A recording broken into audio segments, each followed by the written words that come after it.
নমস্কার দর্শক বন্ধু, ঘরের সুখ শান্তির জন্য খুব প্রয়োজনীয় এবং খুব গুরুত্বপূর্ণ কয়েকটি টিপস বলছি। এইগুলো যদি মেনে চলেন না, বিশেষত বাড়ির মহিলারা যারা আছেন তারা যদি এগুলো ঠিকঠাক করে রাখেন, তাহলে জানবেন বাড়ি কিন্তু বা আপনার ঘর বা বাড়ি বলুন বা দোকান বলুন, ঠিক আছে, তাহলে কিন্তু সেই জায়গাটা কিন্তু খুব সুন্দরভাবে পজিটিভ এনার্জি কিন্তু ছড়ায়।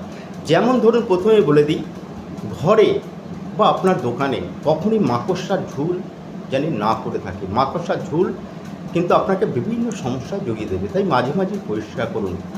ঘরের জুতো কখনো এলোমেলো রাখতে নেই এবং একটার উপর একটা যেন চাপিয়ে না থাকে। ঘরের জুতো খুব সুন্দরভাবে গুছিয়ে রাখবেন, এগুলো বাড়ির মহিলাদের কাজ। এবং দুটো ঝাড়ু কখনো একসাথে একই জায়গায় লম্বালম্বিভাবে কখনোই রেখে দেবেন না। ঝাড়ু সবসময় যেন চোখের আড়ালে রাখতে হয়, তাহলে কিন্তু সংসারে শান্তি শ্রীবৃদ্ধি ঘটে। নমস্কার।